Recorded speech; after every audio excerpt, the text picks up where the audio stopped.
Government of India income means what government as an organization is providing. For example, like one component of government like railway ministry, like railway. So whatever is the finance of railway, how much it is receiving, how much it is expenditure, it is the income of government.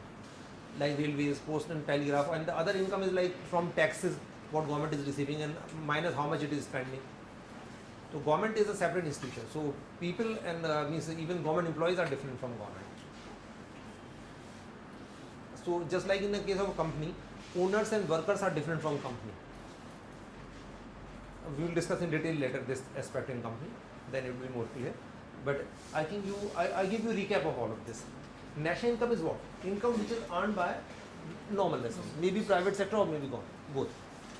Private income, I told you two differences. As the name says, it is the income of only which sector? Private sector. And second difference, income of earned as well as unearned income. So unearned means simply transfer payment. I think very easy. Now from this income, if we minus that income which is received, this shows what income? It shows the income which is received by people. So this is the total income of private sector, people and company, etc. Now here we write only that income which is received by people. So here it is private income minus income which is earned but not received, which is earned by private sector obviously and which is not received. So like PF, insurance premiums, corporate income tax, it's a part of earned income but not received by people, like undistributed profit. So we minus this. The income which is already earned but not received by people, we minus that. And if we minus the taxes on income and wealth of people, then we get this personal disposable income. Now whatever is left you can spend. Private income, why are we including unearned income? Because it is not a value addition and we are saying it is an income. No, this is just a concept. Like in national income, GDP, that is always earned income, there is value addition. Here we are talking about the rather, now it is somewhat diluted term. It is actually a kind of money what people receive. So although in books it is written income which is received by people, but I think it's better to say money which is received by people, because unearned is not technically income. It is not an income, like gift is not an income technically. So it is better to say money, but this definition, this word is used in books, income received by people. So I think it is clear. Like in the I have used the word here income available for use, but the better term would have been money. But since in almost every book income word is used, so that is why I have used the word income, because it would be better that if I would have said money which is available for use. So I think got this idea.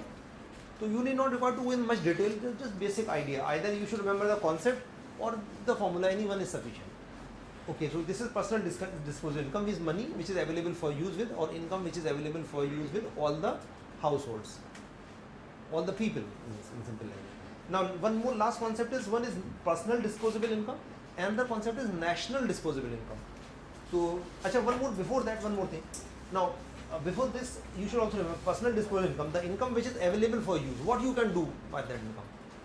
Either you can spend or you may not spend.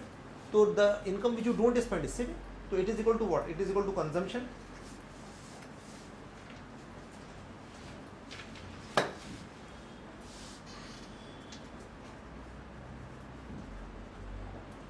plus saving.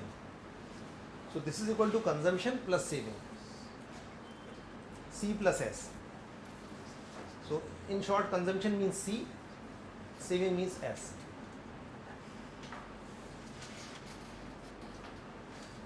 Okay, now this is from the perspective of earning, and this is from the perspective of C plus S is from the spending or disposition. For example, like for this person, what is personal disposable income? How much you will add for this person? 12,000. If let's suppose out of 12,000 the person is spending 10,000 rupees and he is not spending 2,000 rupees, so how much is consumption? 10,000 and saving is 2,000. So 10 plus 2, 12. So both would be same. C plus S would be equal to this. Logic is clear? Because this is from the perspective of earning, receiving, and this is from the perspective of spending.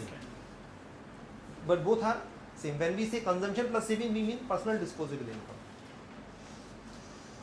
Another, the last term, fifth term is national disposable income.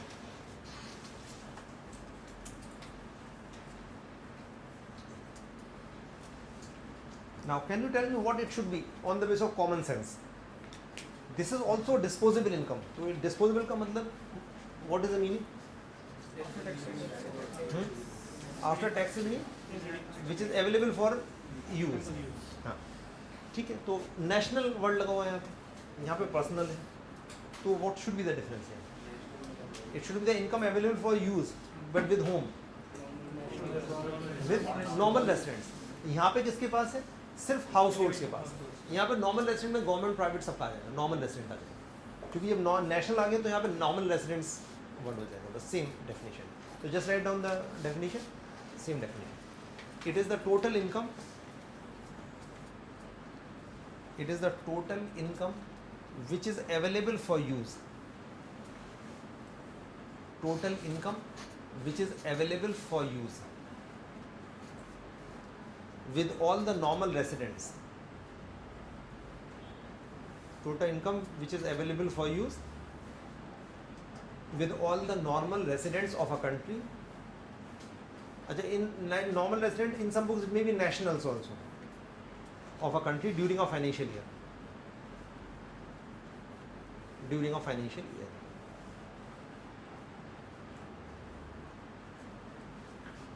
So I think it is clear.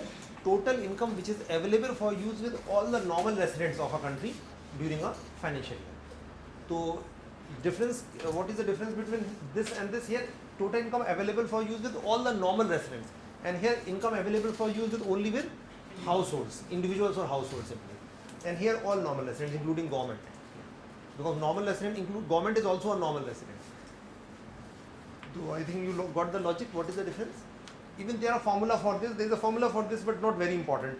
Like this is equal to national income plus net indirect taxes, because tax is a kind of income of government, because we are talking about the money which is available for use, spending. So national income plus net indirect taxes plus transfer payments from rest of the world, ROW. Transfer payment from rest of the world. It would include only transfer payment which we are getting from rest of the world. It will not include the unemployment allowance. Why? What is the logic? Can you tell me the logic? Transfer payment only from rest of the world. What net we have received from rest of the world. So any logic why it includes this? No, why it does not include unemployment allowance?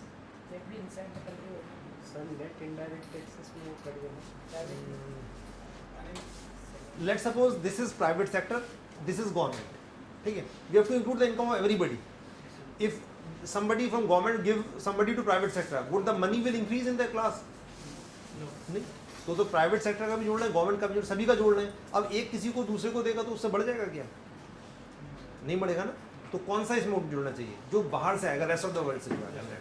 अच्छा, जैसे let's suppose we have used the word transfer payment, यहाँ पे हमने use किया है. Now government include नहीं हो रहा, तो would it include those transfer payment which one person is giving to another person? जुड़ेगा नहीं जुड़ेगा ये? The gift which is given by one person to another person, should it be counted here or not?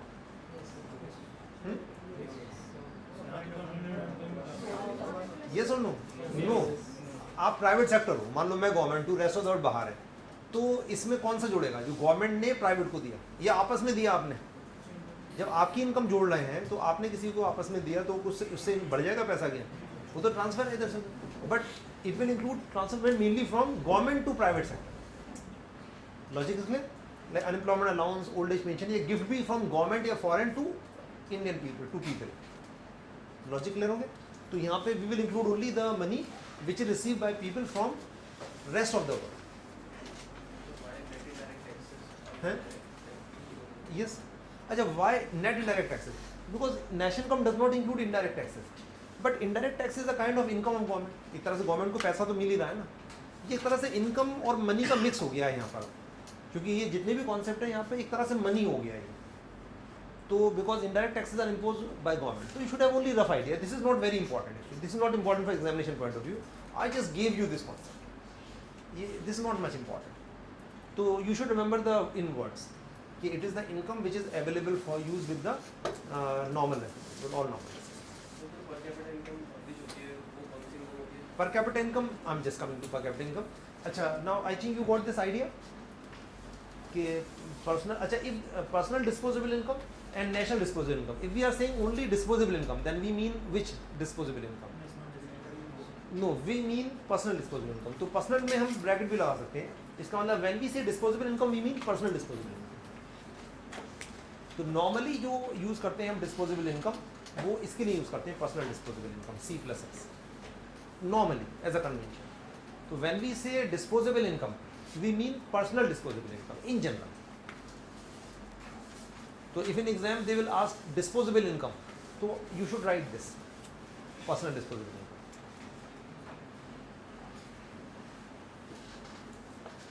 So I think you got idea. What is it? Actually, this national income is very technical, most technical one topic. So difference is clear, or shall I'll give you once more recap of this once more. National income is total income earned by normal resident, means private government board. Here I told you two differences. It is the income of only private sector, and it also includes unearning. Very clear? This is the money, this is the income which is actually received by people. So from this private income we minus that income which is earned but not received, like PF, insurance premium, and any other contribution of employer, and corporate income tax and undistributed profit, we minus that. And from this, if we minus direct taxes also, personal taxes or income and wealth of people, we get this. I think got this point. So either you remember formula or just remember income, and it is the income which is available for use. And what you can do, either you can consume or you may not consume, which you have not consumed, that is same. Clear? And national disposable income means income which is available for use with all normal residents. Simple. Even this definition is not important. The formula is not important. So I think it is clear. Okay, so these are some related terms. Okay, there is a term called per capita income.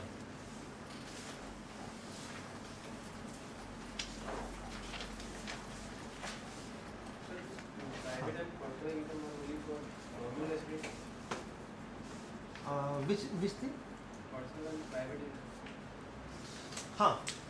Personal income and private income. That is for private sector, excluding government. Normal resident excluding government. To include either natural resident or normal resident or any resident. Personal income. It will include residents, but excluding government. Normal residents of India. When we say private income, it is the income of normal residents of India excluding government. बस government को हटा दो आप. है normal resident की income, government को हटा दो. Simple. अच्छा, per capita income is very simple. What is per capita income? PCI is equal to what? National income. Per capita, anything divided by population. Very simple. अच्छा, population, and technically we should take the population of in the beginning of the year or middle of the year or end of the year.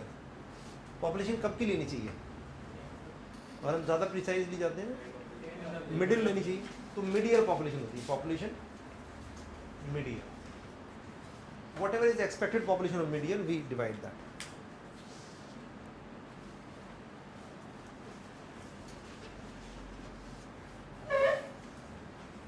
So national income divided by population, that is per capita income. Very simple. This is average annual income of people in very simple language. This is average annual income, and this is monthly or annual. Annual, क्योंकि national income हमेशा annual होती है. तो अभी कितनी हमारी per capita income है? 2014-15 में कितनी थी?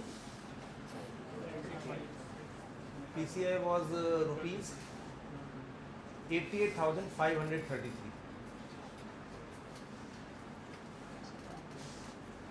But you would have only rough idea, that is sufficient. Approximately 88,500.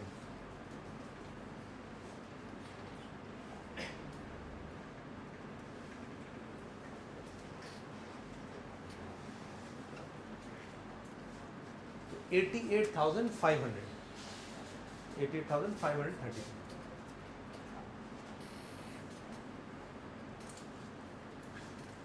तो दिस इज पर कैपिटा इनकम. इसका मतलब मंथली हम निकालेंगे तो 12 से डिवाइड कर दो, कितनी आ जाएगी? 7,000 के करीब आ जाएगी. हाँ, बट लेकिन वो everybody does not earn income. इसमें we have divided with the population. तो ये नहीं कह सकते कि average income monthly income of person is 7,000 per month. तो it would be wrong to say, because everybody is not earning. Even children aged people are not earning. So it is better to interpret at a family level. Okay, but we'll discuss later in interpretation.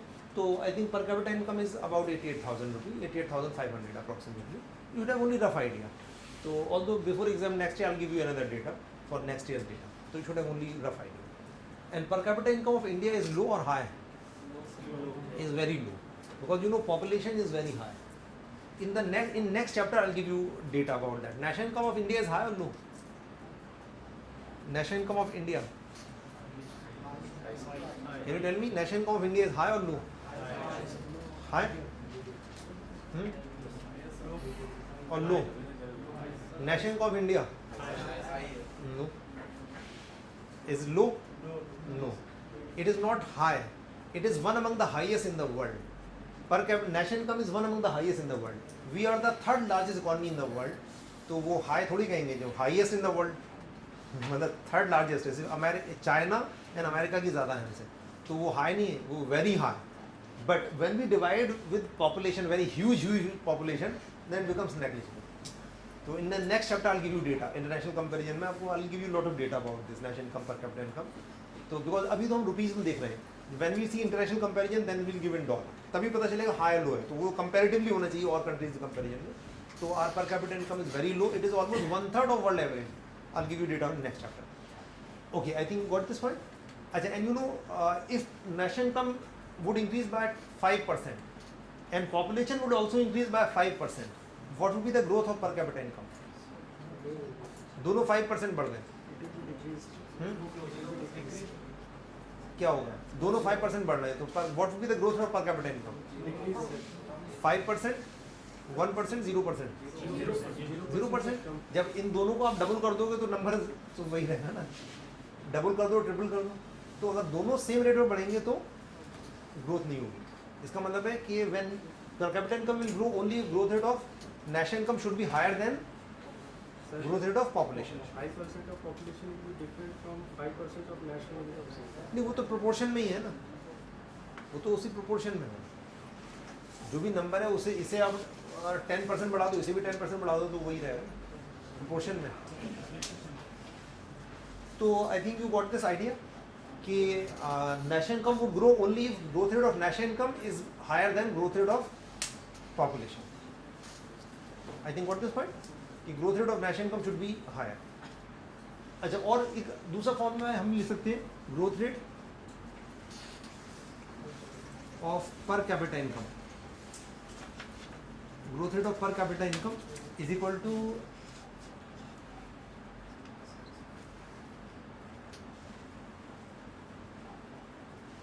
growth rate of national income minus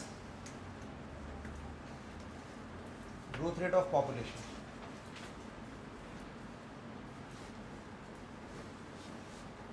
But you should remember this formula would not give exact idea. It will give approximate. It will give approximate idea data.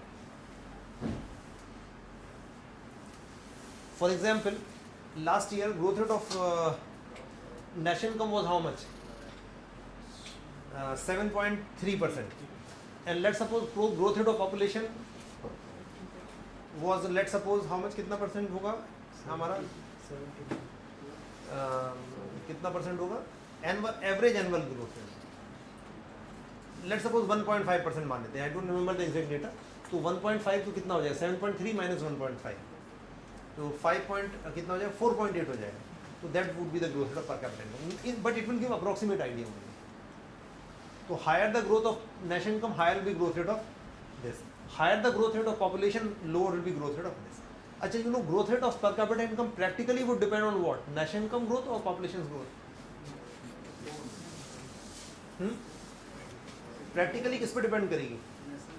National income. क्योंकि population growth is almost constant now, gradually it is declining. तो it will remain by and large same, means it won't fluctuate. तो ultimately depends on growth of national income. तो higher the growth of national income, higher will be growth of per capita income. I think got this point? It's nothing technical, it's very simple. This is average income. and this is national income, per capita income at current prices only, because actual transactions take place at current prices. So I gave you this at current prices data. If nothing is mentioned, if value is in rupee, you always mean current prices, as I told you in GDP. And how much was our GDP at current prices? 126 lakh crore. Think of the 126 lakh crore at GDP at current market prices. So why are you saying that the profit? Yes. Why are you saying that the profit? This will give approximate data, because we have to show what is the growth rate. So we have to increase national income and we have to divide by growth in population. Then we have to check how much it has increased. So it will give approximate. This formula will not give exact value. ये exact value नहीं है कि आप calculate करके देख लेना. थोड़ा बहुत ऊपर नीचे होगी. तो but practically you can use this formula.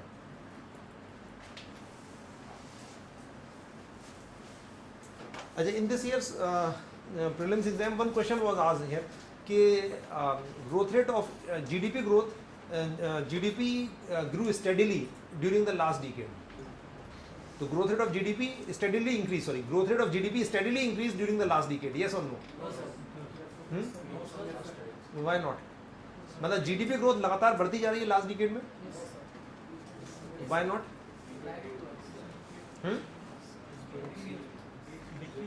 Certainly no, not. Reason is very simple. We were affected by global financial crisis earlier. So growth rate earlier economy about in 2007-8. We were in 2008-9 we were affected. Till 2007-8 we were growing by more than 9%. Then in 2008-9 there was problem, so growth rate came down to about 6%, below 6%. Then it recovered to some extent. Then again actually tumbled, and since last 3 years it again started to increase. So there was fluctuations. So can we say it is growth rate of GDP steadily increasing? No. So I'll give you data in further analysis, like in inflation and when we correlate the things like global financial crisis, etc. Then I'll give you this data. I will give you this data. But that's very simple.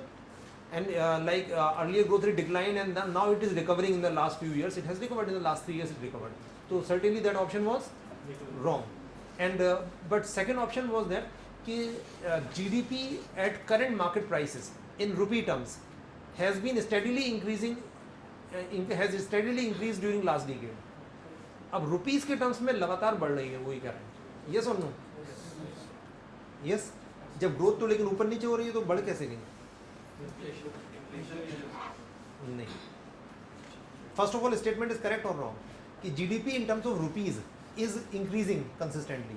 GDP at current market prices is constantly increasing. Growth is there. It doesn't matter it is declining or Decline कब होगी? GDP कम कब होगी? then growth is negative. Growth is negative. तो growth हमारी कमी तो हुई है लेकिन नेगेटिव तो नहीं रही ना. तो जीडीपी रुपी टर्म्स में तो बढ़ेगी.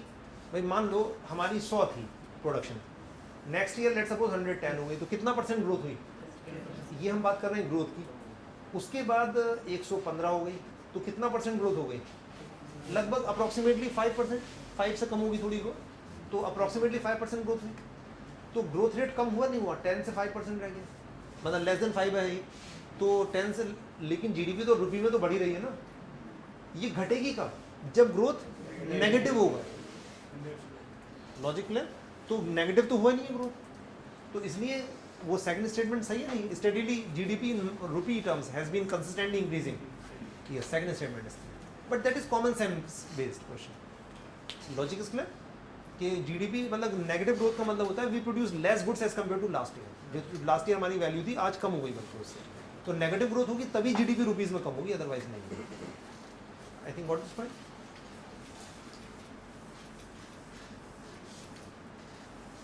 तो have you appeared in exam? Okay, how was your exam? कितना हुआ? अच्छा, कोई बात नहीं. अभी तो खैर इतने. How much expected cut off? I think may be 90 to 100 में 95 I think probably 90 to 95 out of 200. And some people are saying that 120 is not possible. You know, cutoff used to be high because of CSET only. So cutoff can never be more than 100.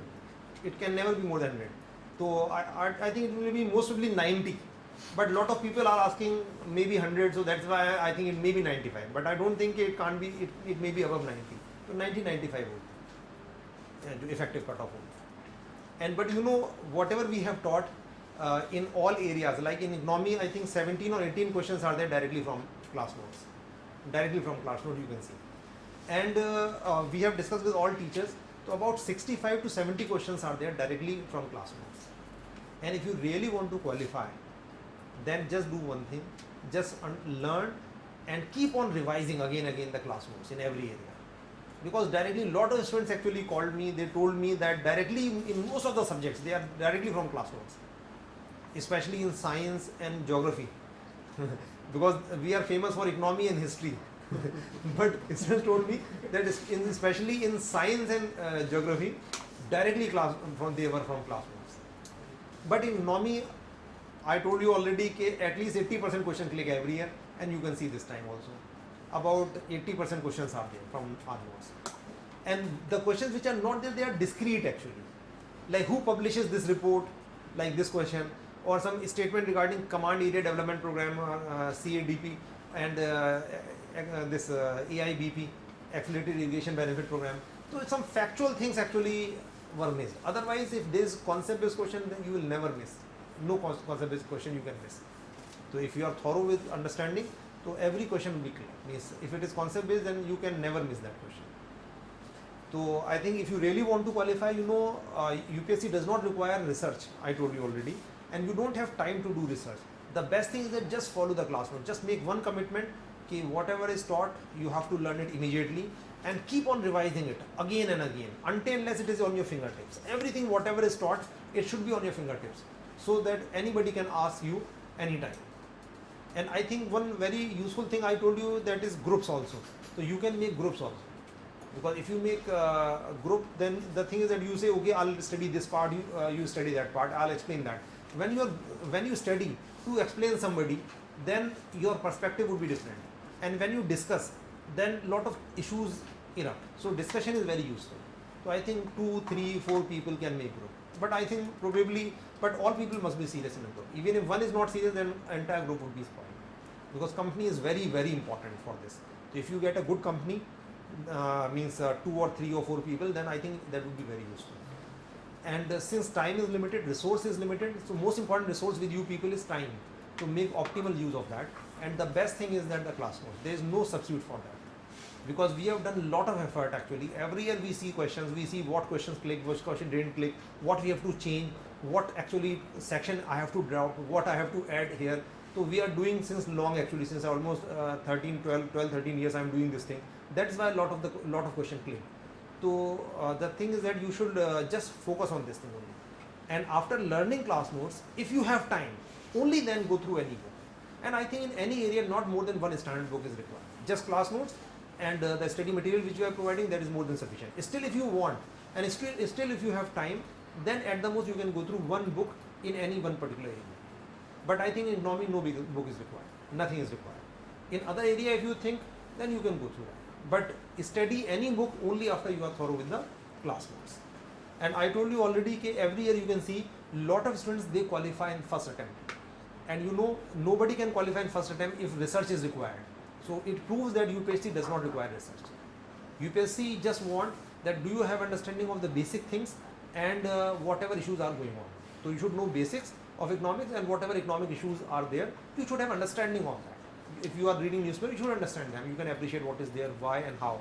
You should know this thing, why and how for everything. That is the only requirement. Research is not required. And I think 1 year before prelims is quite enough time. So if anybody of you is sincere, so easily you can qualify. And what I believe you can see, if you would be sincere, then we can actually present a really very, rather spectacular result. And I think our result will be much better, you can see that.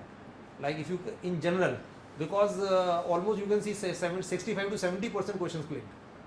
So how much is cut off? Less than 50? If a student, any student who was sincere and learned the class notes would be much above cut off.